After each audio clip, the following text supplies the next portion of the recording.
Welcome to this edition of Go Vote Omaha, presented by the League of Women Voters of Greater Omaha.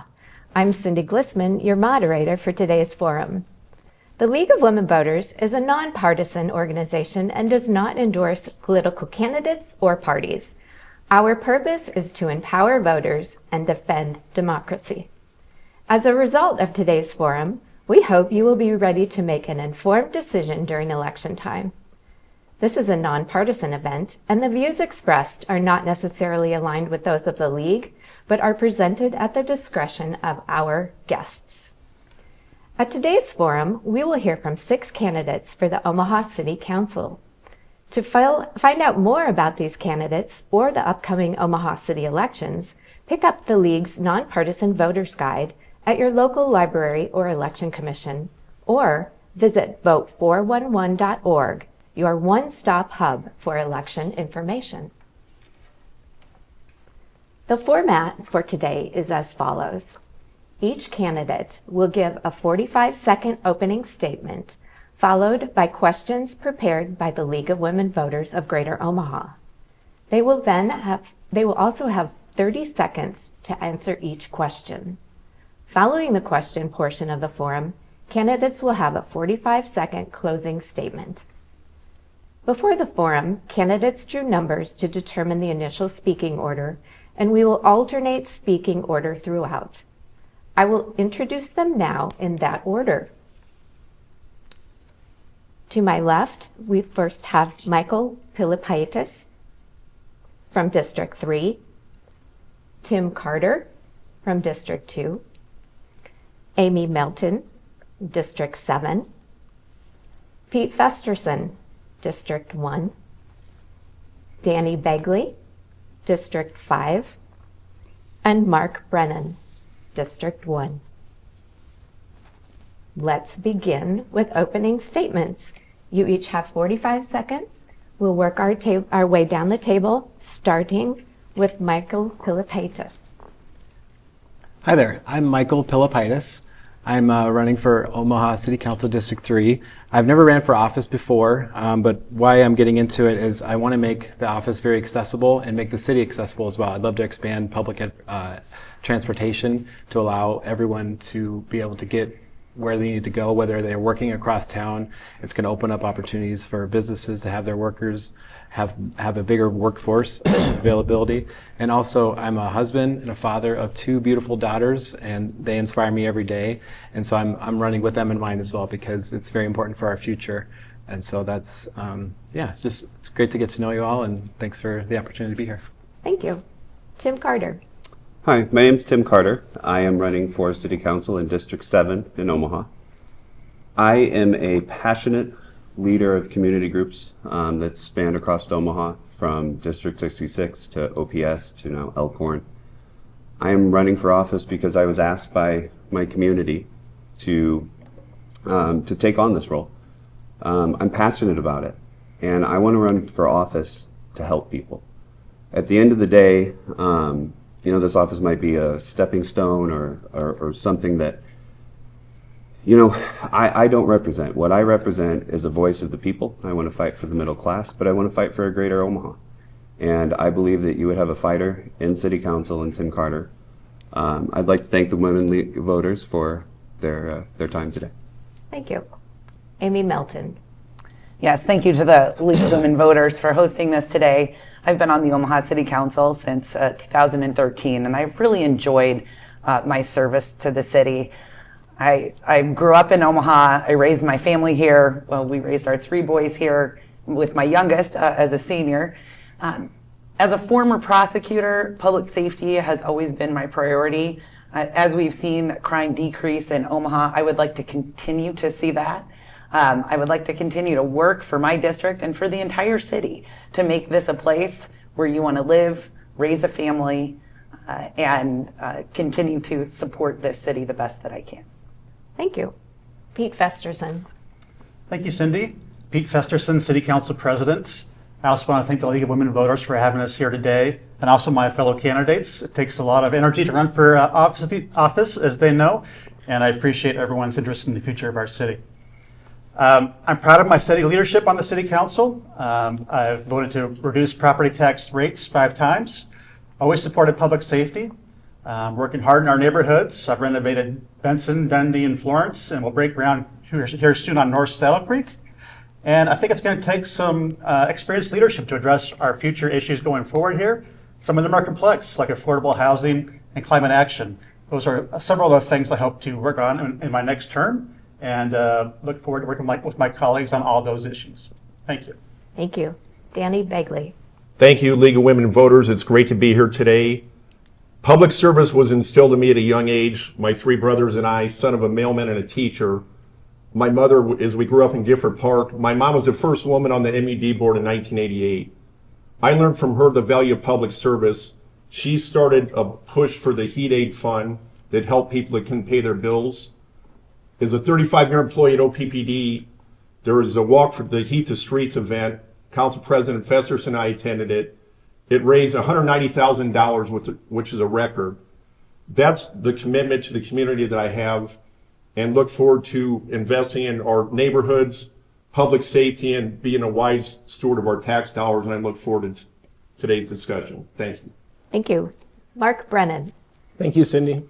First and foremost, I'd like to thank you and the League of Women Voters for hosting us this afternoon, and also everybody that will be tuning in. My name is Mark Brannen, and I'm running for Omaha City Council, District 1. As your City Council representative, I will prioritize safe, affordable housing, improved city services, and smart, responsible budgeting.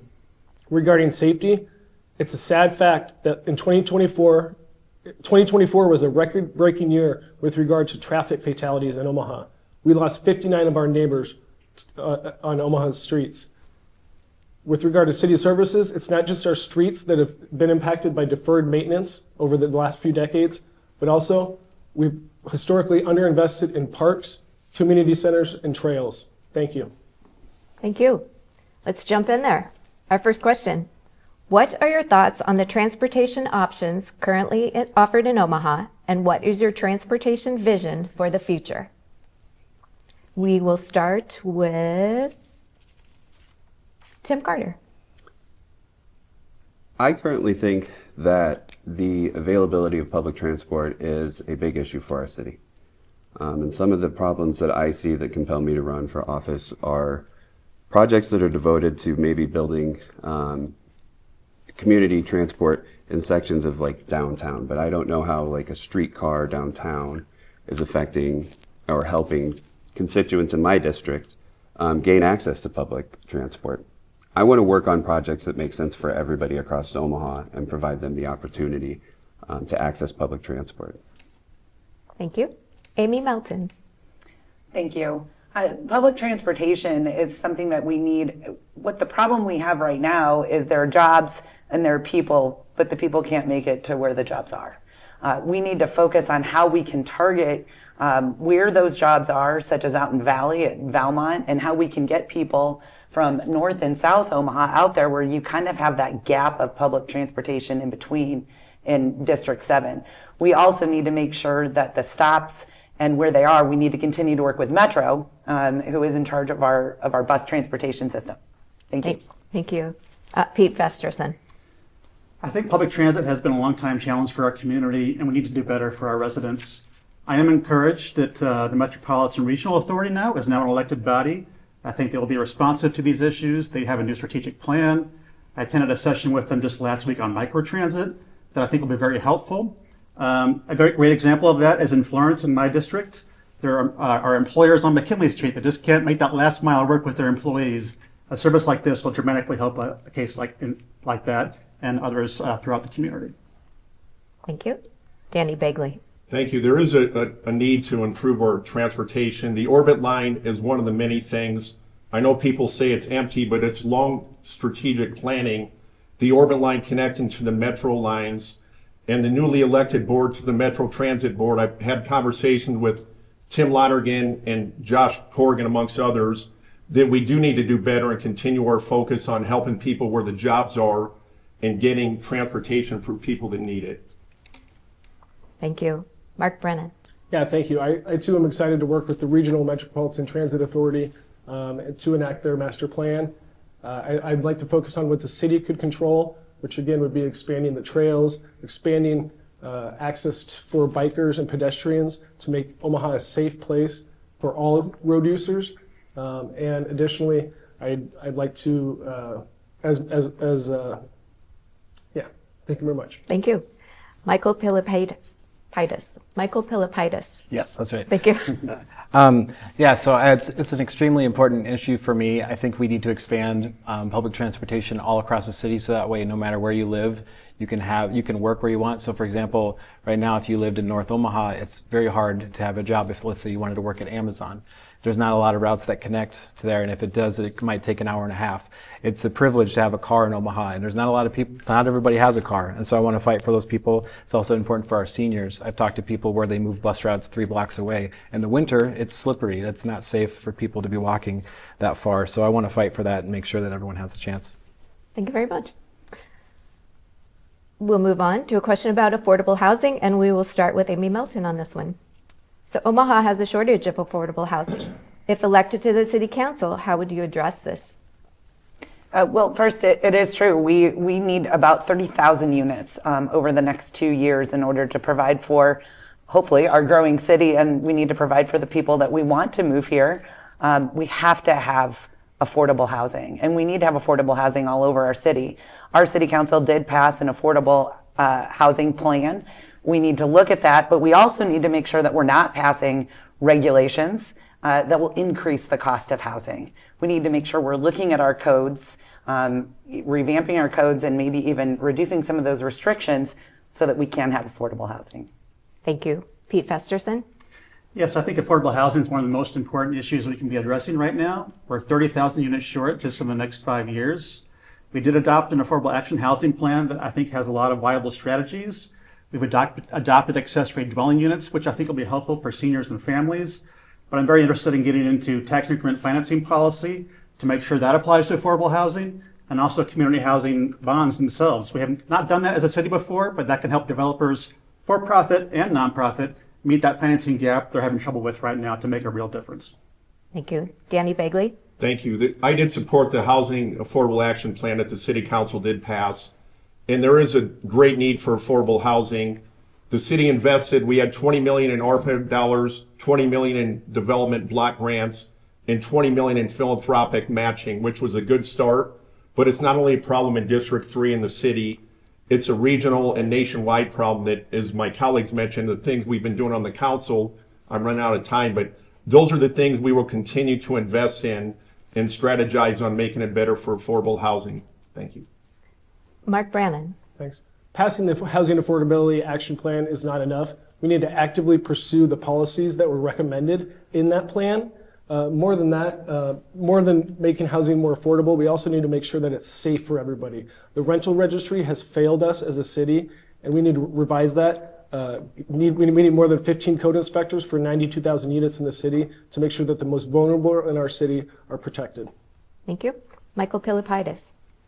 Yeah, overall, we need to listen to our residents, and they're asking for affordable health or for affordable housing. We've got too many people where to raise a family right now, it's way too expensive. So we need to hold the developers accountable to make sure that we're actually meeting the thresholds of affordable housing that we need. And TIF shouldn't be used for housing that's not affordable. If we are using TIF money, it should be used for affordable housing.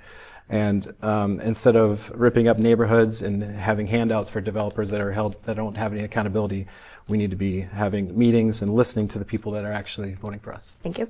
Tim Carter. I think one big thing that I would focus on is protecting renters. I think that's a big part of the affordable housing solution here in Omaha. But also TIF.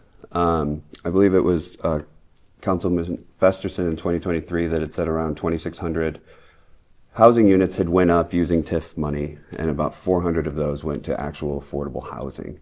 If we're using TIF to build luxury condos downtown and not for the blighted areas that need to be addressed, how are we going to responsibly use taxpayer funding to address this?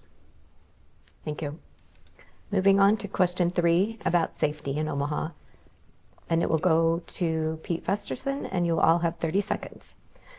The Omaha City Council plays a key role in addressing safety issues within our city. What, if any, safety concerns are important in your district, and what methods would you use to address them? We've had a good year in terms of public safety. In 2024, I just met with the police chief to talk about these crime stats. We are down 17% overall in crime in the city. Violent crime is down. All of our trends are heading the right way, with the exception of traffic fatalities, which has been a challenge for us. I want to see us adopt more strategies towards mobility and Vision Zero. To address those issues, we need to address our police shortage problems and also adopt some technology like my property crime ordinance that has helped return $2 million to the rightful owners of the property. Thank you. Danny Begley. Thank you. Public safety is one of the most important issues to me. I'm proud that the Omaha Police Department has 5 mental health co-responders. I think they need more. I've been hearing and seeing firsthand the work that the mental health co-responders do on de-escalating and helping people in our community. There's a great need for it. And also the shortage of officers. We've been working hard to address that, to retain and recruit officers to keep our communities and our neighborhoods safe. Thank you. Mark Brannen. Yeah, to me, the most pressing issue with regard to public safety is an expansion of the mental health co-responder program. In fact, we have 7 mental health co-responders in the city, and that unit gets over 10,000 calls per year from people that are in crisis, that need compassionate care. But because there's only 7 of them, they can only respond to less than 2,000 of those calls. We need to expand that program rapidly to address those people in crisis. Thank you. Michael Pilypaitis. Yeah, I agree. We need help with mental health. So I agree with a lot of what's been said around that. I'd also add for bike safety. So we need more road diets where we can help slow down traffic in congested areas, especially in Midtown and downtown, whether that be speed bumps or having, peanuts to slow down traffic to have people wrap around, because there are a lot of people walking around that it's not safe sometimes because cars are going so fast. I've been hearing a lot from neighbors about that. So I think that needs to be addressed to help slow down traffic to keep pedestrians and bikers safe. Thank you. Tim Carter. In my district, it's expanding.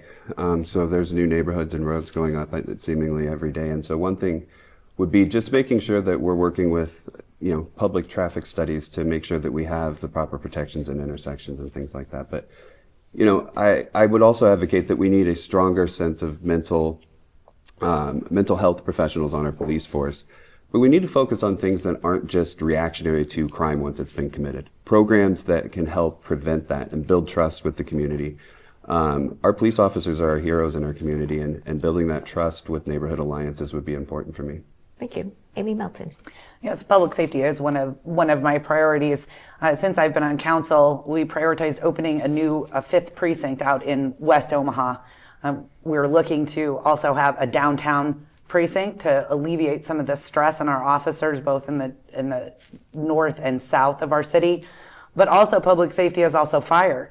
I prioritized opening a new fire station in Northwest Omaha to make sure that our fire and our medics can respond to the constituents when they need it in a short period of time. So we need to make sure all of our first responders have what they need in order to keep us safe. Thank you all very much. We are going to go already to the closing statements. We will start, this time you get 45 seconds each. And I believe we are starting with P. Festersen. Does that make sense? Okay. Sure. Thank you, and thanks again for having us here. This time always goes fast, but we appreciate the opportunity to talk to our constituents today. I'm running for re-election to continue my steady leadership. I think it's going to take experience to address these issues going forward in the next 4 years. I want to continue my work on on property tax, on working in our neighborhoods, on public safety, and to address complex issues like affordable housing and climate action like we've talked about today. So I look forward to doing that. Remember to vote on April 1st and also on May 13th, and I appreciate your support.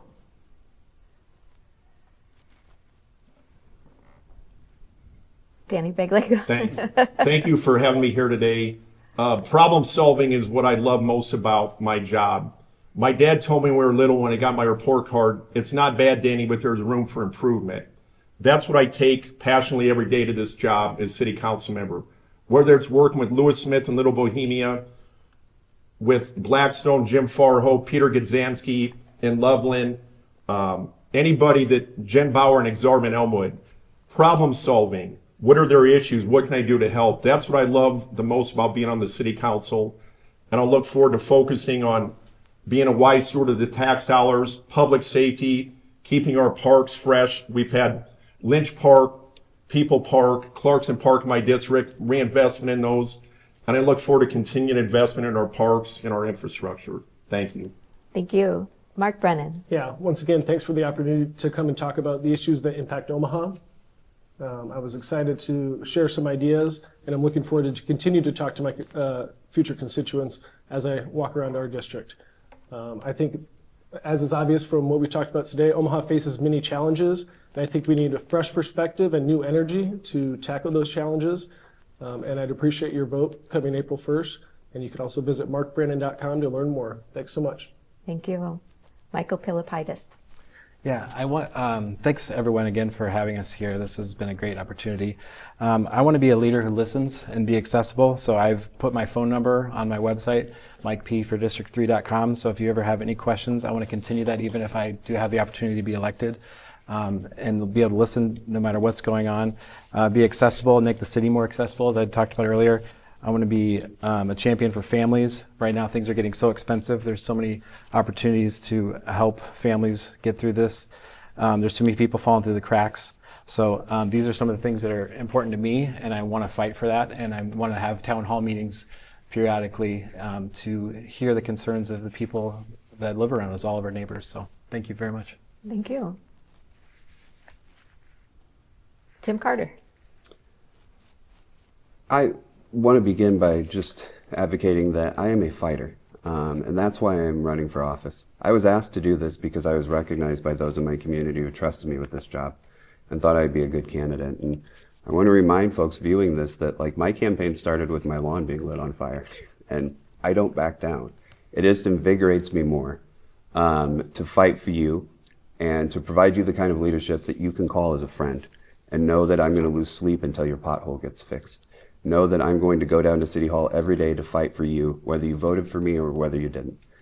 I'm a passionate fighter up here, and if you think some of the things that we've talked about today are out of hand, homelessness, affordable housing, I'm one of the only members on this panel who hasn't been sitting on City Council while those things have happened. I think it's a time for change, and I am that candidate. Thank you. Aimee Melton. What I enjoy about the Omaha City Council is we don't function like Washington. My peers and colleagues that are sitting here and those that aren't here, when we have a problem, we can sit down. We may not agree on how to solve the problem, but I think everybody on our current City Council, we work well together. We can sit down and discuss the issues and try and make improvements for our entire city. When I'm elected as the representative for District 7, I'm not just elected to represent our district, it's to represent the entire city. I've enjoyed my time on council, and I look forward to continuing to listen to constituents, advocate for them, but also find ways that we can solve our problems together, work together as opposed to the infighting that we see in other bodies. So I look forward to doing that for District 7. Thank you to all of our candidates today. Michael Pilypaitis, running for District 3 City Council. Tim Carter, running for District 7 City Council. Aimee Melton, District 7. P. Festersen, running for District 1.